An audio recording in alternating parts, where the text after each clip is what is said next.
you. I believe that cities have the power to reshape the food system, and it starts with a simple question. Take a moment to remember the last meal that you prepared. Think about that. Last meal that you prepared. Do you know where that food came from?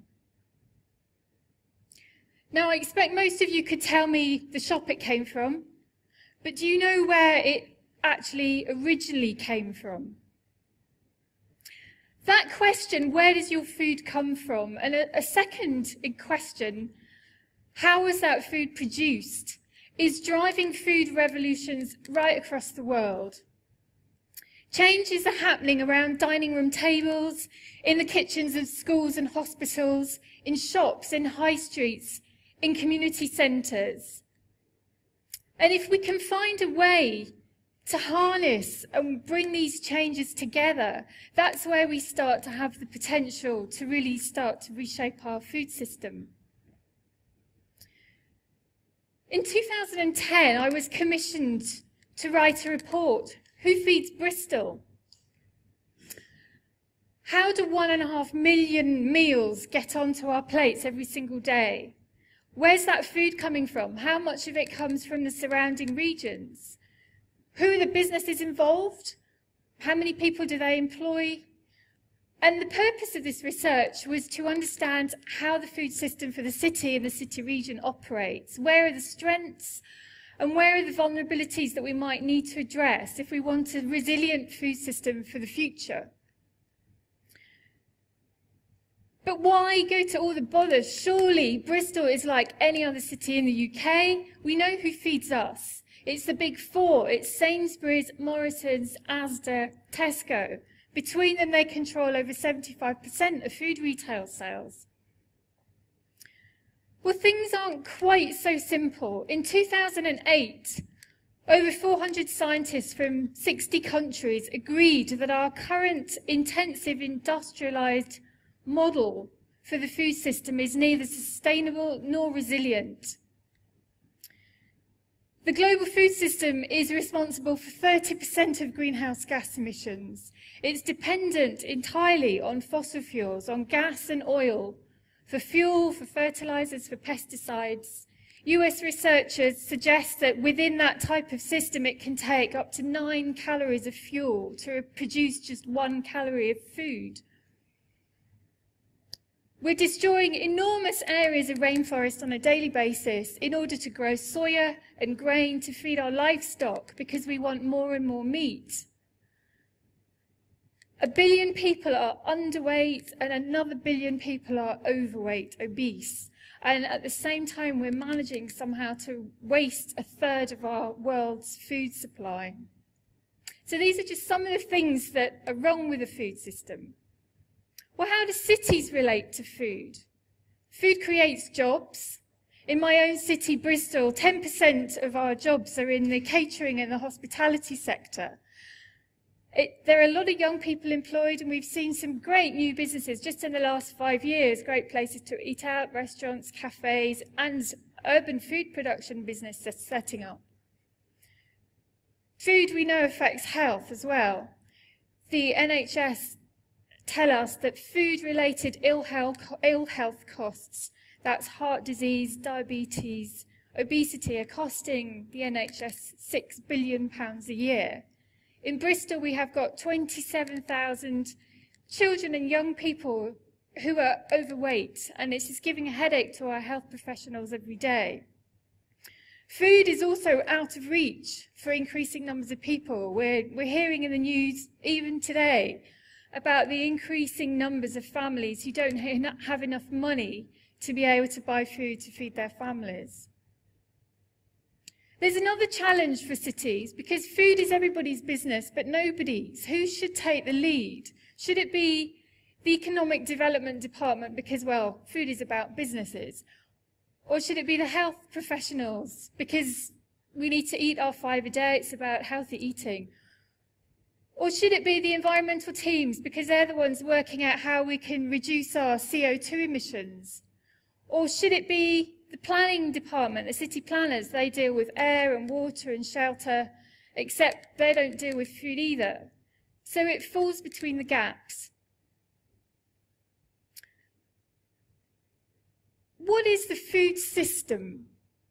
It has 6 key components. It's the easiest way of understanding it as a system. Production, the way food is produced, how much is produced, who's involved, what staple foods, meat, dairy, cereals, fruit and vegetables, how much of that is produced around our cities. The processors, who bakes the pies, who bottles the milk, who uses the pieces of meat that we don't want to buy and cook ourselves. And who sells to us? Where are those shops? Are they all big? Are there some small? How are they set about around the city? Who has access to them? And who supplies them? Where do they get their food? Who are the distributors and the wholesalers? And what about the caterers? Who are those companies that provide food for us in our institutions, our employers?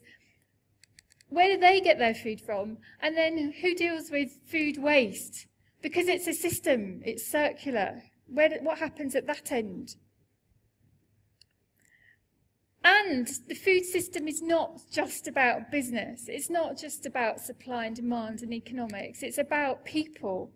People are right at the heart of this, and it's about food culture. It's about giving our children the chance to see food growing in the field and taste what it is like immediately it comes off a plant. It's about us knowing how to cook healthily with fresh, seasonal ingredients, make a meal from scratch. It's about us as neighbourhoods growing food together, cooking food together. It's about us combining our food and our music and celebrating at festivals. That's food culture. So what does that look like as part of our food system? That's an important part to consider.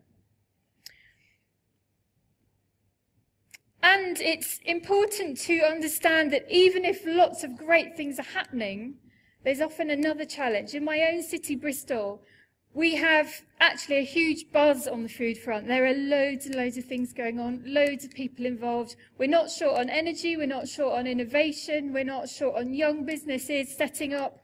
What we are challenged by is a way to somehow build synergy and be greater than the sum of our parts, to really make some big step changes, somehow by bringing us together. That's a big challenge.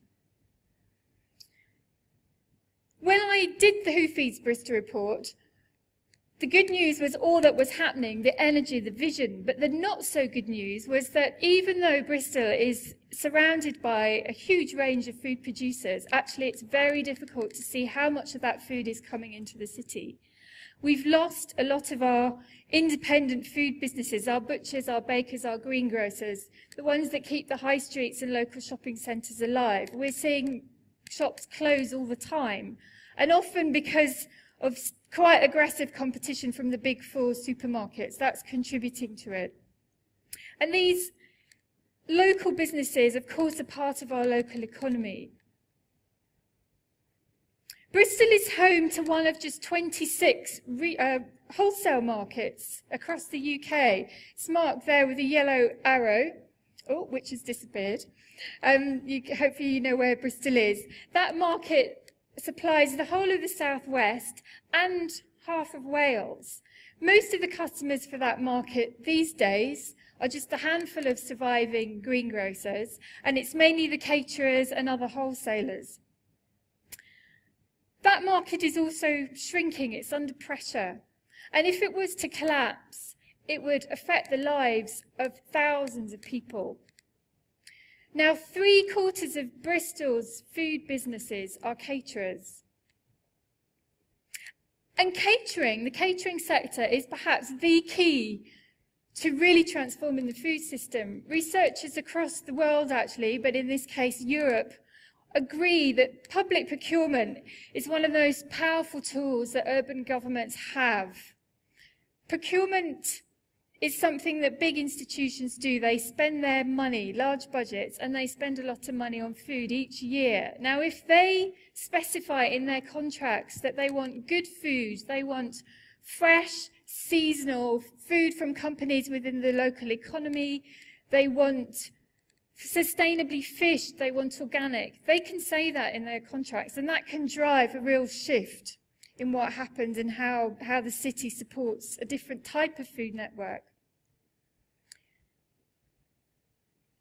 In Bristol, our largest institutions spend between them £6 million a year. So, of course, that going into the local economy will have a big impact. Land is another issue that cities are challenged by. Of course, it's at a premium and it's hard to find. But in this case, like many other cities, have areas that are waiting for redevelopment. And this is a temporary home to a young business, a business which is growing salads and selling to local restaurants and cafes. It's helping people gain skills, it's providing jobs, and almost more importantly, it's demonstrating what's possible to do in the city. There's a lot of evidence that when the communities get involved in food activity, whether it's allotments, community gardens, growing, cooking together, there are some very strong benefits. And they range from transforming spaces and making them beautiful physically, to gaining self-confidence, learning new skills, being able to get jobs, to community cohesion, in fact, happier neighbourhoods because of new social connections. Now, land in the city obviously can't feed an entire city, but when we did our sums in Bristol, there's maybe 2,000 hectares which could be used for food production. That would provide the city with 15% of its fruit and vegetable requirements for a year. Food waste is another issue. Cities produce a lot of food waste. This has had a lot of press. We need to find a way to capture the nutrients, the energy, and reuse them back in the city. How do we connect all of these things up? That's a real challenge, isn't it? Cities are struggling with this, but there are all sorts of ideas, urban food strategies, urban food plans. Bristol has created a food plan for the city. At the heart of it is the idea that food needs to be more than healthy, tasty and affordable. It also needs to be good for nature. It needs to be good for the workers. It needs to be good for animal welfare, and it needs to be good for local businesses. So based on that idea, we've identified 8 different areas of work which need to be addressed in parallel by the city if we're going to really start to address future resilience. And that is addressing the food culture, creating more opportunities for people to learn to cook from scratch or learn to grow food, and that food culture angle. It's about ensuring and safeguarding diversity on our high streets, not allowing the dominant big four to push other local businesses out of the high streets, because they give us the connection often back into local supply. It's about safeguarding land within the city and around the city for food. Often the planning system is not there to safeguard that land. There is nothing legally that says cities must really consider their best quality land for food. It's about dealing with food waste. It's also about redistributing that food waste which is edible. It's perfectly fit for human consumption. Food that often gets landfilled from supermarkets. Maybe the Alton Towers offer is out of date, but nothing else is. And the organisations in my region that deal with that say they're only touching the tip of the iceberg with what they can redistribute to people that really need it. There are opportunities for new businesses, urban food production and distribution enterprise. We can create more markets for the farmers around the city, for school meals, hospital meals, other markets. We need to protect the important logistical infrastructure like the wholesale market. And maybe most importantly, we need to take seriously the role of community enterprise, social enterprises, community-run cooperatives, buying groups, community cafes. They're a very important part of the food system at a city level. So that's our way of trying to coordinate. And we've also borrowed an idea from North America because, as I said earlier, There's no one person that can lead, and it's about partnership. This, again, is an idea that many cities are exploring. A partnership of people who represent the different parts of that food system and also include the council, and it's their job to keep food on the agenda, make it visible, take a lead, oversee a process of engaging many other people. The food plan for us in Bristol is only a framework. It's not something that says exactly who's going to do it, because actually nobody knows what the best thing is to do. We've been able to identify strategic goals, but now we need to find ways to let the innovators, the entrepreneurs, come and do their bit and tell us what they want to do. By the year 2050, it's expected that 70% of the world's population will live in cities. So inevitably, cities will determine the shape of the food system, for better or worse. I think if we act now and proactively look at food as a whole system, it can be for the better. I think we're looking at a really urgent and important issue. We're also looking at something which is incredibly exciting and inspiring. That's been my experience over the last 23 years. There is so much energy to address the food system. And by addressing the food system in our cities, we both address some big global issues as well as being able to reap rewards immediately around us in our daily lives. For example, no waste around the school dining tables because the kids have visited the farm, tasted the fresh food, decided with the cooks what they'd like on their menu, and now they love their school dinners. There's some fantastic work, exactly that, happening already. Now, I've mentioned we quite a lot. That's because we all have a role, and we can take action on 3 levels. We can act politically, institutionally, and personally. We could all write to our MP or talk to our city leaders about the importance of a food plan for our own city. We can talk to our institutions, our universities, our colleges, our hospitals, our schools, and ask where they buy their food. And we can decide to spend a proportion of our own weekly food budget in an independent food business which supplies local, regional, fresh, seasonal, fairly traded, organic. Each of us eats 3 times a day, and our vote is counted. Just imagine if everybody here went away and decided to do that. Just imagine what we could set in play. Caring today about where our food comes from, and therefore caring tomorrow. So back to that very simple question. Where does your food come from? Thank you.